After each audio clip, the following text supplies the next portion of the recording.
Սիրելիներ, ուզում եմ մի քանի հատված կարդալ եւ առաջին հատվածը, որ ուզում եմ կարդալ, գրված է առաջի Թեսաղոնիկեցիներ 4 գլուխ 13 խոսքից։ Չենք ուզում եղբայրներ, որ անգետ լինեք ննջեցյալների վերաբերյալ, որ չտրտմեք ինչպես ուրիշները, որոնք հույս չունեն, որովհետև եթե հավատում ենք, թե Հիսուս մեռավ եւ հարություն առավ, այդպես էլ Աստված Հիսուսով ննջողներին կբերի նրա հետ, որովհետև Տիրոջ խոսքով ձեզ սա ենք ասում, թե մեզնից նրանք, որ կենթանի են եւ մնան մինչեւ Տիրոջ գալուստը, ննջեցյալներից առաջ չեն անցնելու, որովհետև Տերը ինքը հրամայական գոչյունով, հրեշտակապետի ձայնով եւ Աստծո փողով կիջնի երկնքից եւ նախ Քրիստոսով մեռածները հարություն պիտի առնեն։ Հետո մենք, եթե ողջ մնանք, նրանց հետ միասին պիտի հափշտակվենք ամպերով օդի մեջ Տիրոջը դիմավորելու եւ այդպես հավիտյան Տիրոջ հետ պիտի լինենք։ Ուրեմն մխիթարեցեք միմյանց այս խոսքերով։ Ամեն։ Այսօր ես որոշել եմ մխիթարել ձեզ։ Փառք Աստծուն, Տերը օրհնի։ Բայց ուզում եմ շարունակել։ Բայց այն ժամերի ու ժամանակների մասին, եղբայրներ, կարիք չկա, որ ես ձեզ գրեմ, որովհետև դուք ինքներդ շատ լավ գիտեք, որ Տիրոջ օրը պիտի գա գիշերվա գողի պես։ Որովհետև երբ ասեն, թե խաղաղություն եւ ապահովություն է, այն ժամանակ հանկարծակի կործանումը պիտի հասնի նրանց վրա, հղի կնոջ երկունքի պես եւ չպիտի փրկվեն։ Իսկ դուք, եղբայրներ, խավարի մեջ չեք, որ այդ օրը գողի պես ձեր վրա հասնի։ Դուք բոլորդ լույսի որդիներ եք եւ ցերեկվա որդիներ։ Մենք գիշերվանը չենք եւ խավարինը չենք։ Ուրեմն չքնենք ուրիշների պես, այլ արթուն ու զգաստ լինենք, որովհետև ովքեր քնում են, գիշերն են քնում, եւ ովքեր հարբում են, գիշերն են հարբում։ Իսկ մենք, որ ցերեկինն ենք պատկանում, արթուն լինենք, հավատքի ու սիրո զրահը հագած, փրկության հույսի սաղավարտը դրած, որովհետև Աստված մեզ չի սահմանել բարկության համար, այլ փրկություն ստանալու մեր Տեր Հիսուս Քրիստոսի միջոցով։ Եվ նույն առաջի Թեսաղոնիկեցիներ առաջի գլխի 9-10 խոսքն եմ ուզում կարդալ, քանի որ հենց դրանք ցույց են տալիս մեր մասին, թե ինչպիսի մուտք ենք գործել ձեր մեջ եւ թե ինչպես դուք կուրքերից Աստծուն դարձաք, կենթանի եւ ճշմարիտ Աստծուն ծառայելու եւ սпасելու նրա որդու վերադարձին երկնքից, ում նա հարուցանեց մեռելներից, այսինքն Հիսուսին, որ փրկեց մեզ գալիք բարկությունից։ Ամեն։ Պատգամը, որ այսօր վերնագրել եմ եւ ուզում եմ ձեզ հետ կիսվել, ես վերնագրել եմ գալիք բարկությունից փրկվածները։ Գալիք բարկությունից փրկվածներ։ Գիտեք, 4-րդ գլխում, երբ որ ես կարդացի եկեղեցու հափշտակության մասին էր խոսում, Սուրբ ննջեցյալների հարության եւ եկեղեցու հափշտակության մասին։ Գիտեք, այնքան կարևոր է, որ մենք սրա մասին շատ հստակ պատկերացում ունենանք եւ իմանանք այն մեծագույն շնորհի եւ առանձնաշնորհման մասին, որ Աստված իրականացնելու է երկրի վրա իր եկեղեցու հետ կապված, իր եկեղեցու հետ, այն ինչ որ պիտի անի Աստված։ Օրհնյալ լինեն բոլոր ժամանակներում Տիրոջը հավատացած, վերստին ծնված, Աստծո ճանապարհներում ապրած եւ Քրիստոսի մեջ մահացած սուրբերը։ Ամեն։ Օրհնյալ լինեն նրանք։ Նրանք այսօր Աստծո ներկայության մեջ են, նրանք այսօր Տիրոջ հետ են, նրանք այսօր վայելում են Աստծո փառքը, նրանք վայելում են Աստծո ներկայությունը, նրանք ճաշակում են Աստծո հետ կենթանի այն գերբնական փոխհարաբերությունը, ինչին որ հավատում եւ փափագում ենք մենք։ Ամեն, բայց իրենք դեռ հարսը չեն, որովհետեւ հարս եկեղեցու մի մասը դեռ երկրի վրա է։ Եվ մեկ օր, երբ ժամանակները կլրանան, որ Աստծո տիրապետության տակ է, ինչպես մեկ օր, երբ ժամանակների լրումը հասավ, Աստված իր որդուն ուղարկեց, որ գա եւ աշխարհի մեղքը վերցնի։ Մեկ օր էլ, երբ Աստծո որոշած ժամանակները կլրանան, Աստծո որդին կգա իր հարս եկեղեցու հետևից։ Բայց նախ սուրբ ննջեցյալները հարություն պիտի առնեն, անապական մարմիններով, հոգևոր մարմիններով, Քրիստոսի հարուցյալ մարմնի նմանությամբ մարմիններով, այն երկնային ու գերբնական մարմիններով, որ Աստված նրանց պիտի հագցնի, նրանք հարություն պիտի առնեն։ Ես քիչ հետո մանրամասն կխոսեմ սրա մասին։ Եվ ինչպես ասում եմ, մենք էլ, որ կենթանի մնանք մինչև Տիրոջ գալուստը, միգուցե մենք, Տերը հաջողի, միգուցե մենք։ Ես հավատում եմ, որ բոլոր դարերում, բոլոր ժամանակներում և բոլոր սերունդներում ապրող քրիստոնյաները փափագել ու հավատացել են, որ իրանք այդ վերջի սերունդն են։ Մենք էլ իրավունք ունենք, Տերը պահի մեզ։ Մենք էլ հավատում ենք և կարող ենք հավատալ, որ հնարավոր է, որ մենք լինենք ձևակերպումն իմն է, այն ոսկի սերունդը, որը ֆիզիկական մահ չի ճաշակի, որը կենթանի կլինի Տիրոջ գալուստի և եկեղեցու հափշտակության ժամանակ։ Բայց մեկը, եթե առաքյալն ասում է, կենթանի էլ մնանք, մեկը սուրբ ննջեցյալներից առաջ չենք անցնի, որտև նախ սուրբ ննջեցյալները հարություն կառնեն, և հետո մենք, որ կենթանի ենք, նրանց հետ միասին, նրանց միացած, կհափշտակվենք օդերի մեջ Տիրոջը դիմավորելու և այդպես հավիտյան նրա հետ կլինենք։ Ես այստեղ նորից կվերադառնամ քիչ հետո, բայց ուզում եմ ասել, եկեղեցու հափշտակությունը Աստծո շնորհքի մեծագույն և փառավոր գործերից մեկն է, որ պիտի իրականանա եկեղեցու կյանքում։ Մենք Աստծո շնորհքով ենք արդարացած, Աստծո շնորհքով ենք փրկագնված, Աստծո շնորհքով ենք վերստին ծնված, Աստծո շնորհքով ենք որդեգրված, բայց այս ողջ փրկագործությունը իր գագաթնակետին է հասնում և ամբողջանում եկեղեցու հափշտակությամբ։ Ամեն, ամեն։ Հովհաննես 14:3-ում Տեր Հիսուսն ասում էր, ես լավ է, որ գնամ, որովհետև ես գնում եմ, որ ձեզ համար տեղ պատրաստեմ, որ երբ որ վերադառնամ, երբ գամ, ձեզ տանեմ ինձ մոտ, որպեսզի որտեղ ես եմ, այնտեղ էլ դուք լինեք։ Ամեն։ Լավ է, որ ես գնամ։ Մի քանի խոսքեր ուզում եմ կարդալ, որ փրկագործության արդյունքում, Տիրոջը հավատալու, փրկագնվելու արդյունքում մեր կյանքում տեղի է ունենում մի փաստագրման, մի հաստատման իրադարձություն, որը երաշխավորում և ապահովում է մեր մասնակցությունը եկեղեցու հափշտակությանը, և դա Սուրբ Հոգով կնքվելու փառավոր և առեղծվածային մի իրադարձություն է։ Մի քանի համարներ ուզում եմ կարդալ այս ուղղությամբ, 2 Կորինթացիներ 1:21-22 խոսքերը։ Նա, որ մեզ ձեզ հետ Քրիստոսի մեջ հաստատեց և օծեց Աստված է,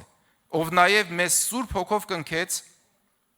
և հոգու գրավը դրեց մեր սրտերի մեջ։ 2 Կորինթացիներ 5:5 խոսք։ Աստված է, որ մեզ պատրաստում է և մեզ տվել է հոգու գրավը։ Եփեսացիներ 1:13-14 խոսքերը, ում դուք էլ հուսացիք, երբ լսեցիք ճշմարտության խոսքը, ձեր փրկության ավետարանը, ում հավատալուց հետո նույնպես խոստմունքի Սուրբ Հոգով կնքվեցիք, ով մեր ժառանգության գրավն է, մինչև ետ գնված սեփականությունը փրկագնվի։ Զարմանալի արտահայտություն կա այստեղ։ Ես շատ թարգմանություններ նայեցի, մինչև ստացվածքը փրկվի, մինչև փրկագնվածը վերջնականապես փրկագնվի։ Երկրի վրա փրկագնվածը եկեղեցին, վերստին ծնված քրիստոնյան, երկրի վրա փրկագնվածը երկրից փրկագնվի։ Ամեն։ Եփեսացիներ 4:30 և մի տրտմեցրեք Սուրբ Հոգուն, որով կնքվեցիք, փրկության օրվա համար։ Այստեղից տպավորություն է, որ փրկության օրը գալիքում է, ապագայում է։ Հիմա մենք փրկված ենք, թե կնքվել ենք, որ փրկվենք։ Բայց իրականում մենք այստեղ փրկված ենք, որոնք մեկ օր երկրից պիտի փրկվեն ու տեղափոխվեն երկինք։ Ամեն։ Հիմա երկինքն է, որ եկել է մեր սրտերի ու կյանքերի մեջ, երբ որ մենք ընդունել ենք Հիսուս Քրիստոսին որպես Տեր ու Փրկիչ, երբ մենք վերստին ծնվել ենք, երբ մենք ապաշխարելով, խոստովանելով մեր մեղքերը արդարացել ենք, երբ մենք որդեգրվել ենք, դարձել ենք Աստծո որդիներ ու ժառանգներ, երկինքն է եկել մեր սրտերի մեջ։ Բայց մեկ օր երկինքը մեզ տանելու է իր մեջ։ Ամեն։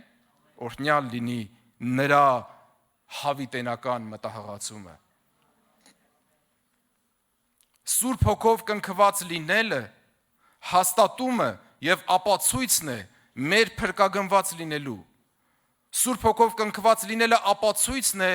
մեր Քրիստոսով արդարացած, վերստին ծնված եւ որդագիրված լինելու։ Այն կնիքն է եւ վավերացումն է այն հավիտենական իրավարար փաստաթղթի, որ վկայում է, որ մեր դեմ եւ մեզ հակառակ գրված բոլոր պարտքերը մարված են եւ պարտամուրհակը ջնջված ու վերացած է։ Սուրբ Հոգով կնքված լինելը դա այն կնիքն է եւ այն վավերացումն է այն հավիտենական փաստաթղթի, որով մենք Աստծո որդեգրված որդիներ ենք, ժառանգներ ենք, Քրիստոսի ժառանգակիցներ ենք եւ այն փաստում ու հաստատում է, որ մենք Աստծո ընտանիքի լիիրավ անդամ ենք։ Սուրբ Հոգով կնքված լինելը հաստատում է, որ մենք Աստծուն ենք պատկանում եւ նրա հետ կենթանի հաղորդակցության եւ մտերմության արտոնություն եւ առանձնաշնորհում ունենք։ Դա է պատճառը, որ Եբրայեցիներ 4:16 խոսքն ասում է. ուրեմն համարձակությամբ մոտենանք շնորհքի գահին, որպեսզի ողորմություն ընդունենք եւ շնորհ գտնենք կարիքի ժամանակ մեզ օգնելու։ Ամեն։ Ահա թե Սուրբ Հոգով կնքված լինելը ինչ է անում մեր կյանքերի մեջ։ Դա հավիտենական, իրավարար իրադարձություն է, փաստաթուղթ է, որովհետև Հռոմեացիների 3-րդ գլխում մի խոսք կա, ասում է, որ Աստված արդար լինի եւ արդարացնի Հիսուս Քրիստոսին հավատացողին։ Կարիք կա, որ Աստված արդար լինի։ Այո, որովհետև Աստծո գահի հիմքերը իրավունքն ու արդարությունն են, եւ Աստված ինչ որ անում է իրավունքով է անում, եւ արդարությամբ է անում, եւ որևէ մեկը չի կարող մեղադրել ու ասել ինչու ես դու ողորմություն անում մեղավորին։ Ինչ է Աստված չէր կարող պարզապես որոշել եւ բոլոր մեղավորներին արդար հայտարարել ու վերջ։ Առաջին հայացքից տպավորություն է, որ Աստված ամենակարող է եւ որևէ մեկը չկա, որ խփի նրա ձեռքին ու ասի, «Ես ինչ ես անում», ինչպես Աստծո խոսքն է վկայում։ Աստված սուվերեն Աստված է եւ ինչ որ ուզի այն էլ կանի, բայց Աստված իրավունքի Աստված է։ Եվ նա է հաստատել, որ մեղքի վարձքը մահ է։ Ուրեմն եթե մեղքի վարձքը մահ է ու բոլորս մեղանչելու պակասել ենք Աստծո փառքից, նշանակում է Աստծո արդարադատությունը պիտի կատարվի եւ իրավունքը պիտի պաշտպանվի, բայց որպեսզի ես ու դու ողորմություն գտնենք, դրա համար նա իր որդուն կուղարկի, որ նա իմ ու քո փոխարեն մեղքի պատիժը կրի, որպեսզի ես ու դու նրա միջոցով Աստծո արդարները լինենք։ Ամեն, ամեն, ամեն բան իրավունքով պիտի լինի։ Օրհնյալ լինի նրա անունը։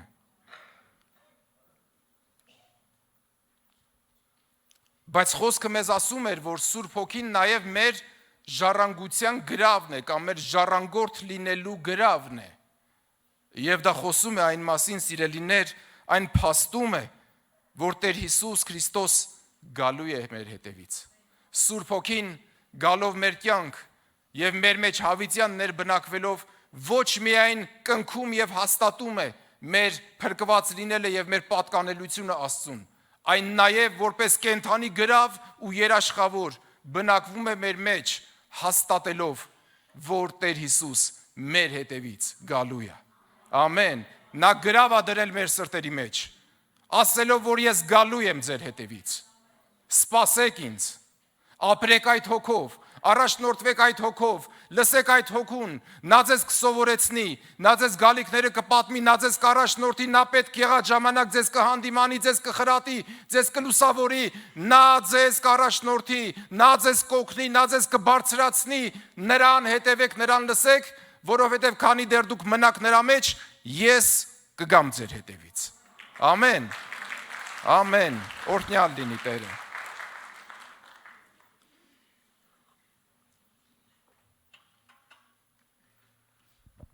Շատերն են խոսում եւ հարցնում, թե երբ է լինելու եկեղեցու հափշտակությունը։ Արդյոք դրանից առաջ կամ դրանից հետո է լինելու Ների կամ Հակաքրիստոսի 7-ամյա իշխանությունը երկրի վրա, ինչպես է լինելու Գազանի ու նրա պատկերին երկրպագելու պարտադրանքը, ինչպես է Ները մարդկանց ճակատները կամ աջ ձեռքը կնքելու իր դրոշմով կամ Գազանի թվով, որ 666 է, ինչպես կարող ենք ճանաչել, բացահայտել եւ խուսափել Ների նշանից կամ դրոշմից,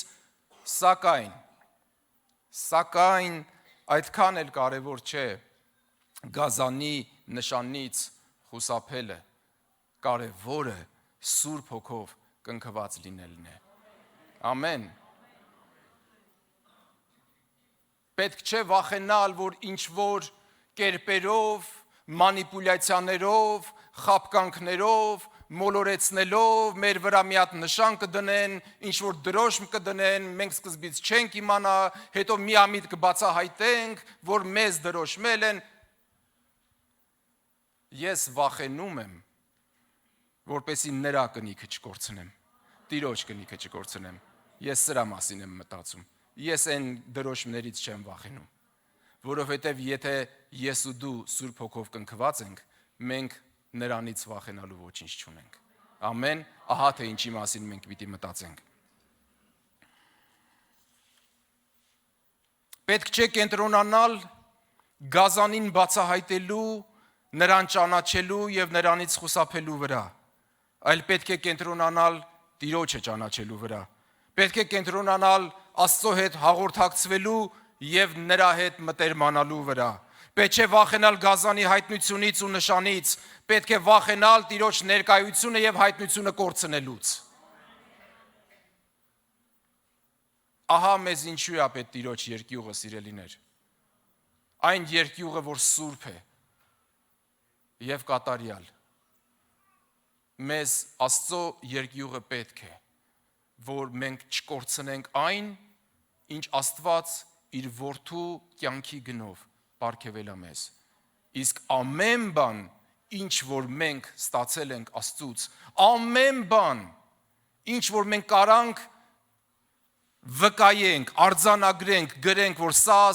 այս ամենը Աստծուց է, ամեն բան Աստված մեզ պարգևել է իր որդի Հիսուս Քրիստոսի զոհի միջոցով։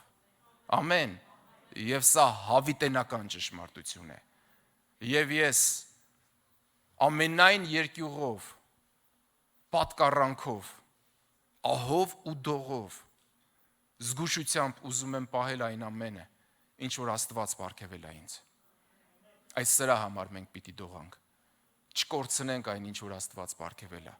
Չկորցնենք Աստծո ներկայությունը, չկորցնենք Աստծո այցելությունը, չկորցնենք շանսը, չկորցնենք նրա խոսքն ու հայտնությունը։ Ամեն,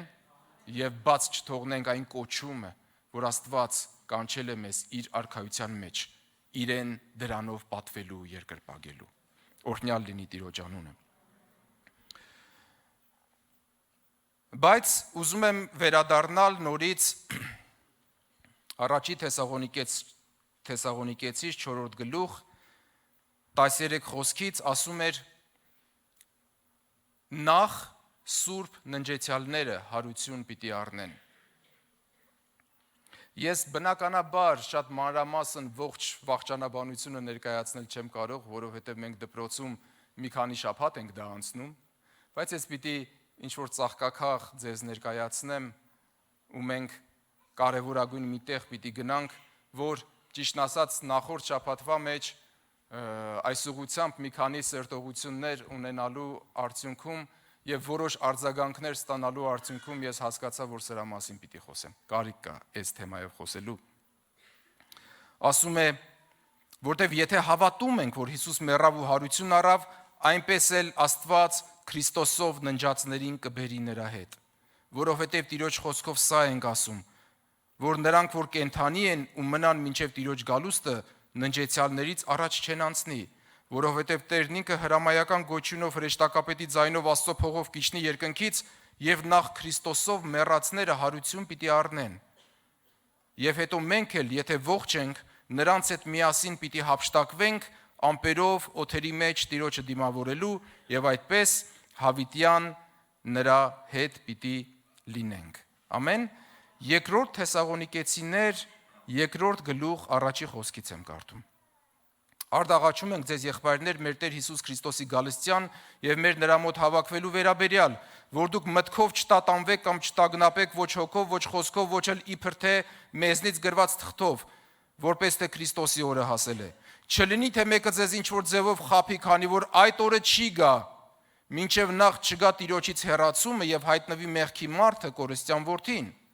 որ պիտի ընդդիմանա ու պիտի ինքն իրեն բարձրացնի ամեն բանի վրա, որ Աստված է կոչվում կամ պաշտվում է այնպես, որ նա որպես Աստված Աստծո տաճարում պիտի նստի ցույց տալով, որ ինքն Աստված է։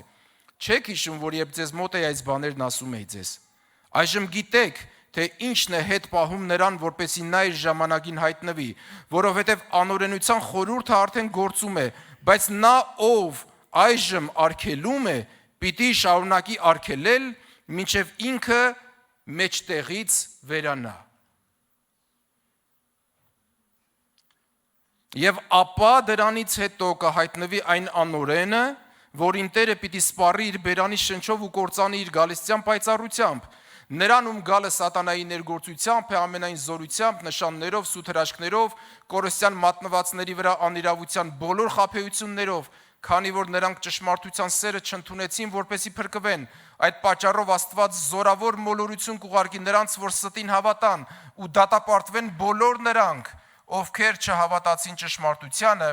այլ անօրենությունից հաճույք ստացան։ Սիրելիներ, մենք տեսնում ենք այստեղ բավական հանգամանալից, երբ առաքյալը ներկայացնում է ինչը ոնց է տեղի ունենալու, խոսում է անօրենի մասին, անօրեն մի մարդու մասին, մեղքի մարդը, կորստյան որդին, որը նեռն է, հակա Քրիստոսը, որը պիտի գա, որը 7 տարի երկրի վրա պիտի իշխի, նրան իշխանություն է տրված սահմանափակ Աստծո կողմից։ Սա Աստծո որոշածն է։ Բայց նրա գալը սատանայի զորությամբ կլինի, զորավոր ներգործություններով, խաբեություններով, մոլորություններով, սուտ հրաշքներով, նշաններով, որտեղ սատանան նրան կտա իր ամբողջ զորությունը եւ հրաշքներ անելու ընդունակությունները։ Բայց նա չի գա, քանի դեռ կա մեկը, ով արգելում է, խանգարում է, որ նա իր ժամանակին հայտնվի, եւ այդ մեկը Սուրբ Հոգով լցված, Սուրբ Հոգով կնքված եկեղեցին է։ Ամեն։ Ամեն։ Թեկուզ որ ես հիմա կբարձրաձայնեմ ու կասեմ, որպես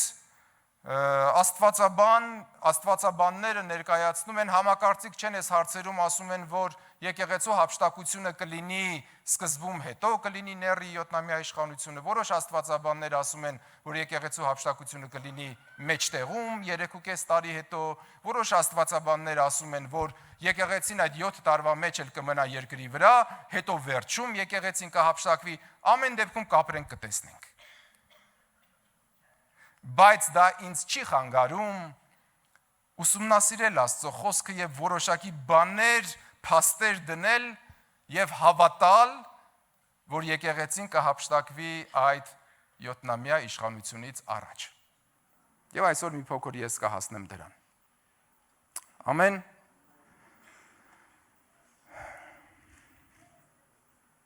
Ինչպես ասացի, շատերն են քննարկում, թե երբ է տեղի ունենալու եկեղեցու հափշտակությունը, 7-ամայից առաջ, կեսին, թե վերջում, աստվածաբաններն էլ համակարծիք չեն այս հարցում։ Սակայն, այդքան էլ կարևոր չէ, թե երբ է լինելու եկեղեցու հափշտակությունը։ Կարևորը Հիսուս Քրիստոսի մեջ լինելն է։ Մեր համար, եկեղեցու համար, փրկագնված քրիստոնյաների համար, կարևորը Հիսուս Քրիստոսի մեջ լինելը եւ Հիսուս Քրիստոսի մեջ մնալն է, կարևորը Քրիստոսով փրկագնված լինելն է, կարևորը Սուրբ Հոգով կնքված լինելն է փրկության օրվա համար։ Ամեն։ Որովհետեւ, սիրելիներ, եթե եկեղեցու հափշտակությունը լինի այդ 7-ամյա ների իշխանությունից առաջ, բայց մենք Տեր Հիսուս Քրիստոսի մեջ չլինենք, դա մեզ որևէ օգուտ չի տա։ Դիցուք սկզբում է լինելու, բայց եթե մենք Հիսուսի մեջ չենք, դա մեզ համար մեծ խնդիր կլինի։ Ամեն։ Ես այստեղ մտածելու բան ունեմ։ Ինձ համար կարևոր չէ, նամանավանդ եթե դա տեղի չի ունեցել, ես չեմ կարող շատ պնդել, ես կարող եմ իմ համոզմունքները ցույց տալ, որոնք ցույց տալու եմ քիչ հետո։ Ես իմ տրամաբանությունը կարող եմ բարձրաձայնել, ես իմ ընկալումները կարող եմ բարձրաձայնել, բայց այդ ամենից հետո էլ ես ամենաշատը չեմ կարևորում այն, թե երբ է տեղի ունենալու եկեղեցու հափշտակությունը։ Ես կարևորում եմ այն, որ անեմ ամեն բան, որ դրա մեջ բաժին եւ մասնակցություն ունենամ։ Թե երբ կլինի, օրհնյալ լինի նրա անունը, որոշողն ինքն է։ Կարևորը ես դրա մեջ բաժին ունենամ։ Ամեն։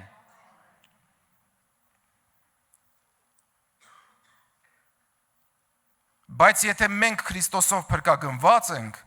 ապա արդեն շատ կարևոր չէ, թե երբ է լինելու եկեղեցու հափշտակությունը։ Կարևոր է, որ մենք այն երանելիներն ենք,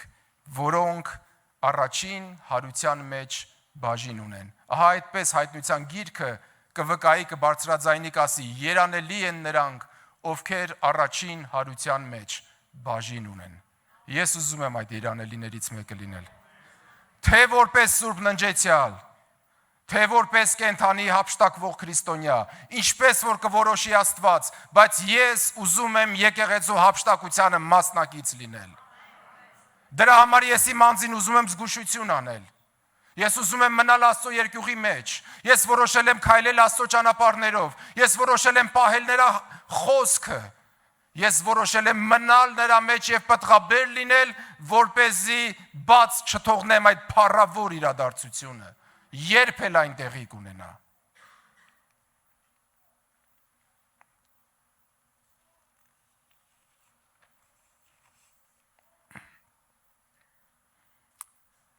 Ների հակաքրիստոսի այդ 7-ամյա իշխանության շրջանը Աստվածաշունչն անվանում է մեծ նեղության եւ Աստծո բարկության ժամանակաշրջան։ Մեծ նեղության։ Դուք կհանդիպեք այդ օրերին մեծ նեղություն է լինելու, մենակ կարդակ Մատթեոս 24-25 գլուխները, լրիվ բավարար է։ Մեծ նեղության ժամանակաշրջան է լինելու եւ Աստծո բարկության դրսևորման ժամանակաշրջան է լինելու։ Ես արդեն ինչ որ բան եմ ակնարկում այստեղ։ Այդ ժամանակաշրջանը Աստծո բարկության դրսևորման ժամանակաշրջան է։ Դա մի ժամանակաշրջան է, որտեղ ներն իշխելու է սատանայի ներգործությամբ, զորությամբ եւ իշխանությամբ եւ 10 թագավորների աջակցությամբ, ինչպես Թեսաղոնիկեցիս թուղթը վկայեց եւ հայտնության գիրքն է վկայում։ Ները հակաքրիստոսը Իսրայելի հետ 7 տարով դաշինք պիտի կնքի, ուխտ պիտի անի, ները պիտի թույլ տա, որպեսզի եւ ամեն նպաստավոր միջոցները պիտի ապահովի, որպեսզի կարճ ժամանակում շատ արագ Երուսաղեմի տաճարը վերականգնվի եւ այնտեղ վերականգնվեն զոհերն ու պատարակները։ Եվ սա մեծագույն մոլորությունն է լինելու, որ Իսրայելը ներին ընդունելու է որպես Մեսիա։ Տեր Հիսուս հրյաներին ասում էր. ես եկա իմ հոր անունով եւ դուք ինձ չընդունեցիք։ Կգա մեկը իր անունով, դուք նրան կընդունեք, եւ սա ձեր մեծագույն ողբերգությունն է։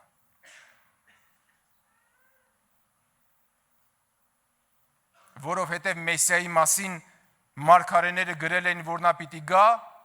ու Դավթի ընկած խորանը պիտի վերականգնի։ Իսկ քանի որ հրեաները չգիտես ինչի ամեն բան նյութապես են ընկալում, դրա համար է, որ աշխարհի ամբողջ նյութականն իրանց ձեռն է։ Նրանք սպասում են, որ կգա մեկը, ով տաճարը կվերականգնի։ Այնինչ եկավ Քրիստոս եւ Դավթի ընկած խորանը, այդ երկրպագության խորանը կառուցեց մեր բոլորի սրտերի մեջ։ Ամեն։ Ահա ինչ խորանի մասին է խոսում Աստված։ Այդ տաճարը մեր սրտերի մեջ կառուցեց։ Դրա համար առաջի Կորինթացիներ 6:19-20 խոսքերում կասի. դուք չգիտեք, որ դուք Սուրբ Հոգու տաճար եք, որ ձեր մեջ է բնակվում եւ որին Աստծուց ունեք, եւ դուք ձեր անձերի տերը չեք, որովհետեւ դուք մեծ գնով, թանկ գնով գնվեցիք, ուրեմն փառավորեք Աստծուն ձեր մարմիններում եւ ձեր հոգիներում, որոնք Աստծուն են պատկանում։ Ամեն։ Դուք Սուրբ Հոգու տաճար եք։ Ահա որ տաճարի վերականգնման մասին է խոսում։ Եվ Տեր Հիսուս, եթե կհիշեք Սամարացի կնոջը ջրհորի մոտ ասում էր, երբ նա հարցնում էր, ձեր հայրերն ասում են, դուք ասում եք, թե Երուսաղեմում պետքա Տիրոջը երկրպագել, իսկ մերոնք էլ ասում են, թե այն ինչ մենք ունենք բավարար այս սարի վրա կամ այն բարձրավանդակի վրա, Տեր Հիսուսն ասեց, կգա ժամանակ եւ եկել է այդ ժամանակը, որտեվ արդեն ես այստեղ եմ անելու այն գործը, ինչ որ իմ հայրը խոստացել է։ Եկել է ժամանակը, որ ոչ սարերի վրա եւ ոչ էլ Երուսաղեմում պիտի երկրպագեն հորը, այլ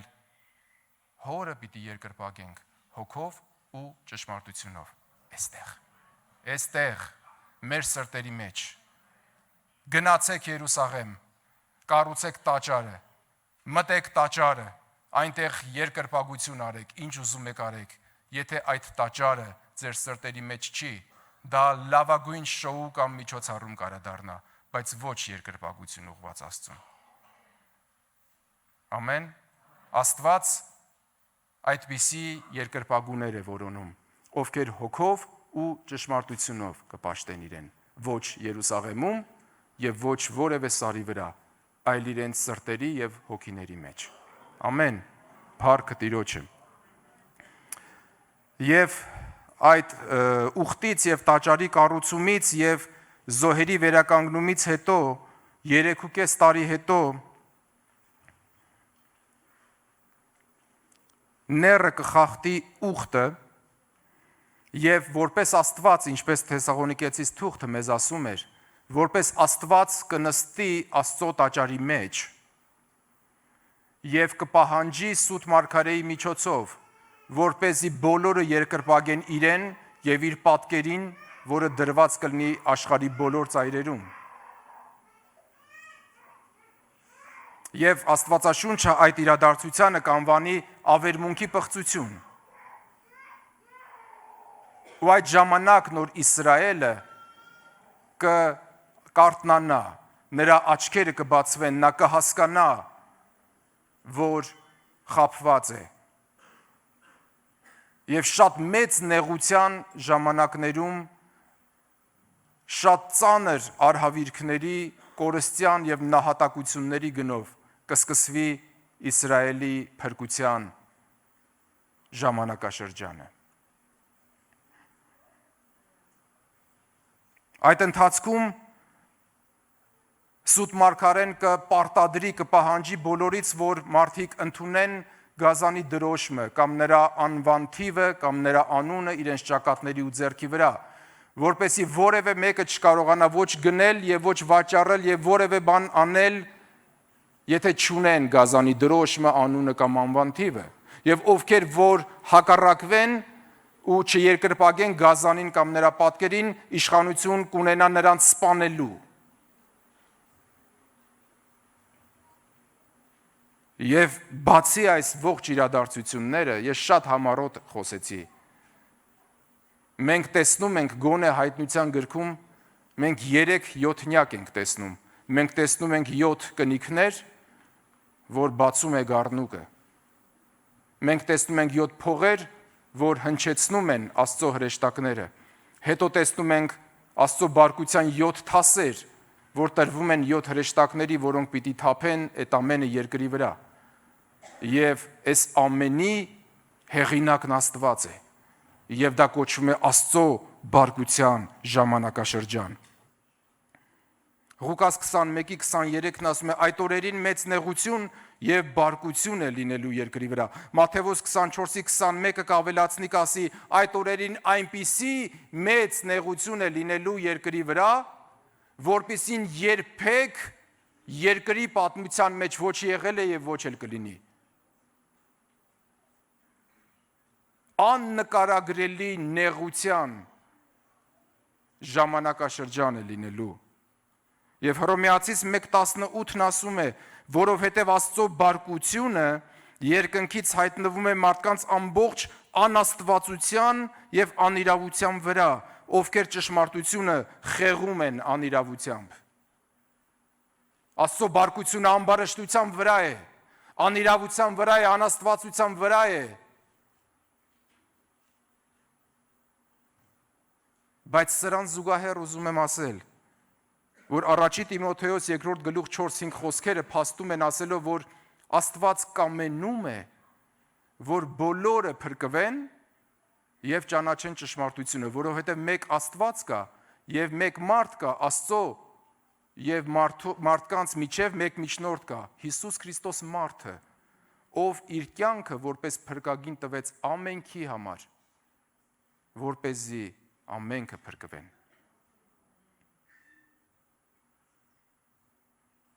Աստծո մեծագույն ցանկությունը չէ իր բարկությունը թափել մարդկանց ամբարշտության ու անիրավության վրա։ Աստծո մեծագույն ցանկությունն է, որպեսզի ամենքը փրկվեն ու ճանաչեն ճշմարտությունը։ Բայց երբ մարդկությունը կորոշի պաշտել ու երկրպագել սատանային եւ նեռին, այդ ժամանակ կգա Աստծո բարկության դրսևորման արդար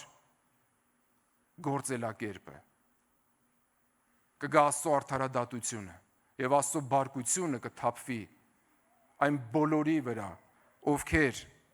երկրպագում ու պաշտում են սատանային։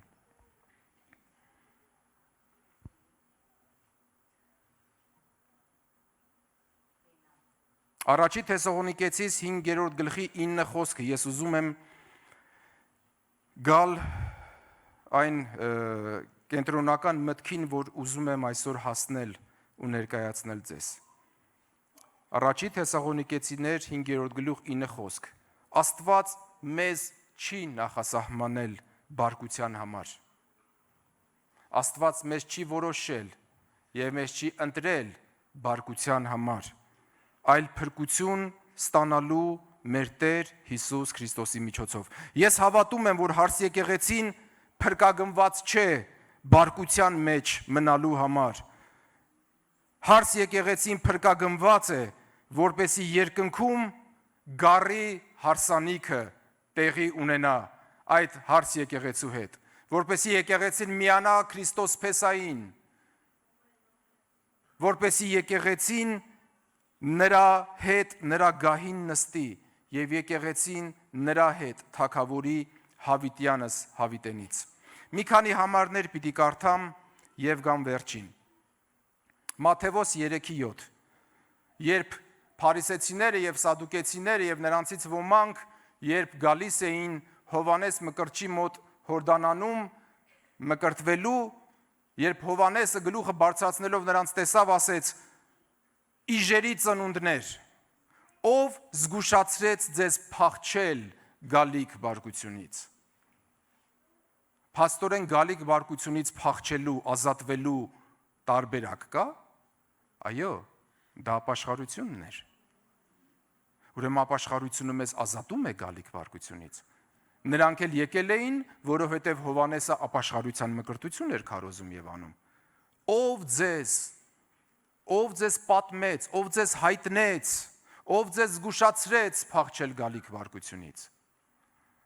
Հովհաննես 3:36 Ով որ որդուն հավատում է, հավիտենական կյանք ունի, ով որդուն չի հնազանդվում, կյանքը չի տեսնի, այլ Աստծո բարկությունը կմնա նրա վրա։ Փաստորեն ովքեր որդուն կհավատան, բարկությունից ազատ կլինեն, իսկ ովքեր որդուն չեն հնազանդվի, կմնա Աստծո բարկությունը նրանց վրա։ Նրանք կլինեն այն մարդկանց շարքում, ում վրա է Աստծո բարկությունը։ Հռոմեացիների 5:9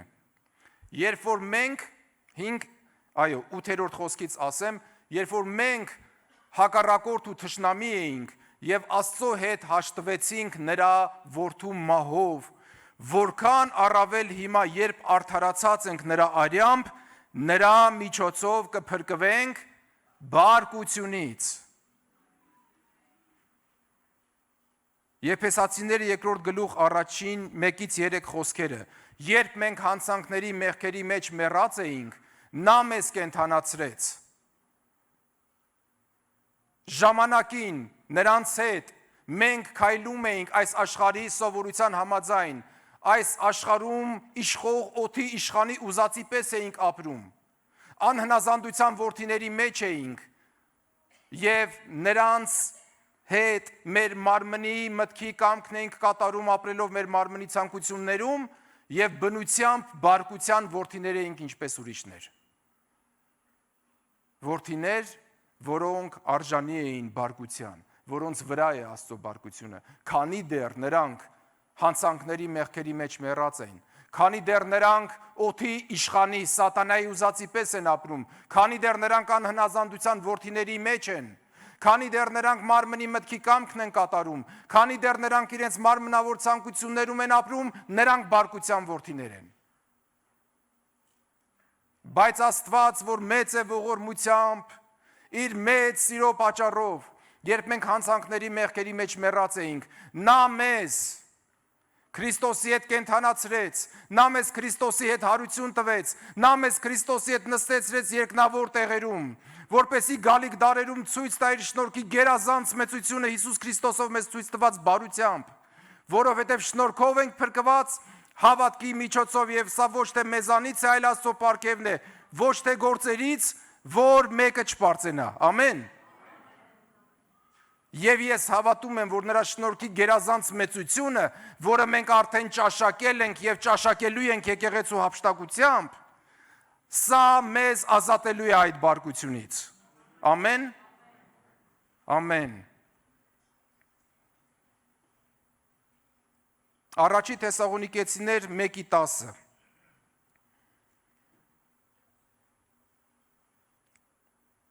Դուք դարձաք կուռքերից կենդանի եւ ճշմարիտ Աստծուն ծառայելու եւ սպասելու նրա որդուն երկնքից, որին նա հարություն տվեց մեռելներից, Հիսուսին, որ փրկում է մեզ գալիք բարկությունից։ Ամեն։ Հիսուս փրկում է մեզ գալիք բարկությունից, որովհետև 5-րդ գլխի 9-րդ խոսքը կասի, որովհետև Աստված մեզ չի նախասահմանել բարկության համար։ Աստված մեզ նախասահմանել է, ընտրել է փրկություն ստանալու համար, մեր Տեր Հիսուս Քրիստոսի միջոցով։ Ամեն։ Փառքը Տիրոջը, ես պիտի խնդրեմ, որ փառաբանությունը վերև գա։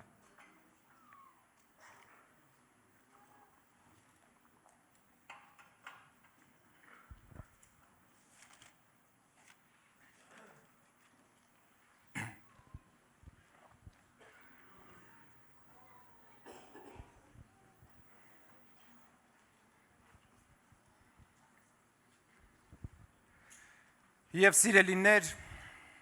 ես ուզում եմ կոչ անել, կարդալով այն հիմնական հատվածը, գլխավոր հատվածը, որ իմ սրտին կպել է, որի հիման վրա ես այս պատգամը պատրաստել եմ, առաջի Թեսաղոնիկեցիներ 5-րդ գլուխ 1-9 հատվածը,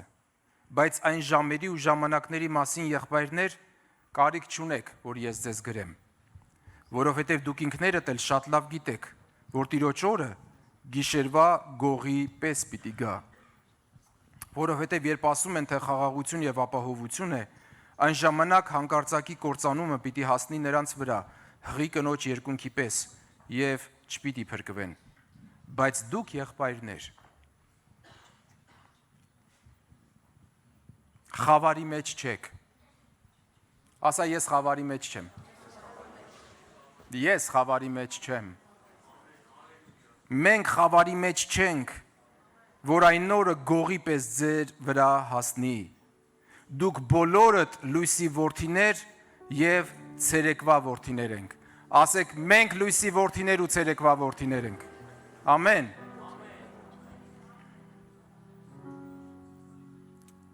Մենք գիշերինը չենք ու խավարինը չենք։ Ուրեմն չքնենք ուրիշների պես, այլ արթուն ու զգաստ լինենք, որովհետև ովքեր քնում են, գիշերն են քնում, եւ ովքեր հարբում են, գիշերն են հարբում։ Իսկ մենք, որ ցերեկինն ենք պատկանում, արթուն լինենք, հավատի ու սիրո զրահը հագած եւ փրկության հույսի սաղավարտը դրած, որովհետև Աստված մեզ չի սահմանել բարկության համար, այլ փրկություն ստանալու մեր Տեր Հիսուս Քրիստոսի միջոցով։ Սիրելիներ,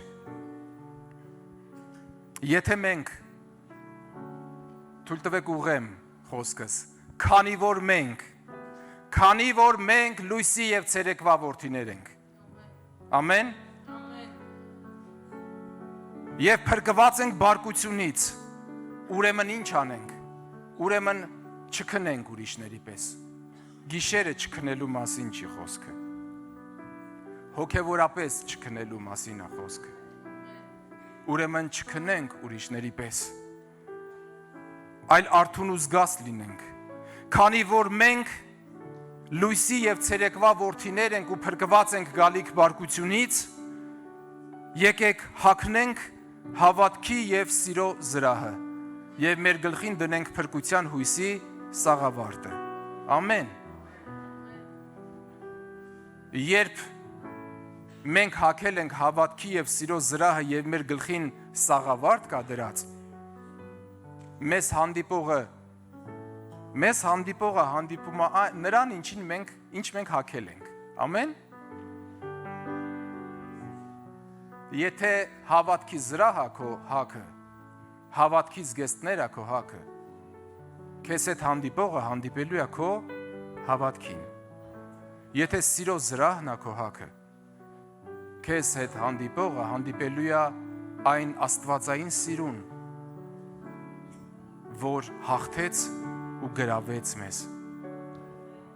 Եթե մեր գլխին փրկության հույսի սաղավարտ կա դրած, ապա մեզ հանդիպողը հնարավոր չի չհարցնի այդ փրկության հույսի մասին եւ չտեղեկանա դրա մասին։ Քանի որ մենք լույսի ու ցերեկվա որդիներ ենք, ուրեմն ինչ անենք։ Ուրեմն մնանք Հիսուսի մեջ։ Ամեն։ Հովհաննես ավետարան 15-րդ գլուխ 4-7 հատվածն ասում է. մնացեք իմ մեջ եւ ես էլ ձեր մեջ։ Ինչպես ճյուղը չի կարող ինքն իրենից պտուղ տալ, եթե որդատունկի վրա հիմնված չլինի, այնպես էլ դուք չեք կարող պտուղ տալ, եթե ինձ հետ միացած չլինեք։ Ես եմ որդը եւ դուք ճյուղերն եք։ Ով ինձ հետ միացած է եւ ես նրա հետ, նա շատ պտուղ է տալիս, որովհետև առանց ինձ ոչինչ չեք կարող անել։ Եթե մեկը ինձ հետ չմնա, իմ մեջ չմնա, նրան ճյուղի պես դուրս կնետեն եւ նա կչորանա, եւ կհավաքեն ու կրակը կգցեն ու կայրվի։ Բայց եթե իմ մեջ մնաք եւ իմ խոսքերն էլ ձեր մեջ մնան, ինչ որ կամենաք, կխնդրեք ու այն կտրվի ձեզ։ Ամեն։ Ուրեմն մնանք Հիսուսի մեջ։ Տերն ասում է մնացեք իմ մեջ։ Նա ինձ ու քեզ երբեք չի պարտադրի մնալ իր մեջ։ Նա ինձ ու քեզ երբեք չի հարկադրի, երբեք չի բռնադատի, երբեք չի արգելի, բայց նա կքաջալերի մեզ։ Մնացեք իմ մեջ։ Մնացեք իմ մեջ։ Մնացեք ինձ սիրելու պատճառով։ Մնացեք իմ մեջ։ որովհետև ես ձեզ բարկության համար չեմ սահմանել, այլ փրկություն ստանալու Հիսուս Քրիստոսի միջոցով։ Ուրեմն մնանք ու բնակվենք բարձրալի ծածկոցի տակ, որովհետև բարձրալի ծածկոցի տակ բնակվողը ամենակարողի շուքի տակ է հանգստանում։ Ամեն։ Մնանք Հիսուսի մեջ։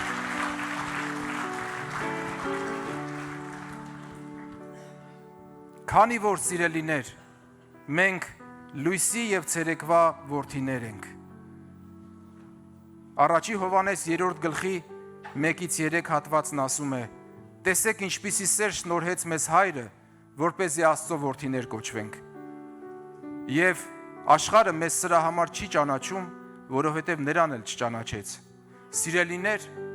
այժմ հիմա մենք Աստծո որդիներ ենք եւ հայտնի չէ թե ինչ պիտի լինենք, բայց մի բան գիտենք, որ երբ նա հայտնվի, նրա նման կլինենք, որովհետև կտեսնենք նրան ինչպես որ է։ Եվ ամեն ոք, ով այս հույսը ունի, նրա հայտնության, նրա գալստյան հույսն ունի, սրբում է իր անձը, ինչպես որ նա սուրբ է։ Ուրեմն, քանի որ մենք լույսի եւ ցերեկվա որդիներ ենք, քանի որ մենք փրկագնված ենք բարկությունից, եկեք մաքրենք ու սրբենք մեր անձերը, ինչպես որ նա սուրբ է։ Ամեն։ Ուրեմն եկեք մերժենք ամեն կռապաշտություն, եկեք դարձի գանք, եկեք ծառայենք կենդանի ու ճշմարիտ Աստծուն եւ սպասենք Աստծո որդու վերադարձին երկնքից, ով փրկում է մեզ գալիք բարկությունից։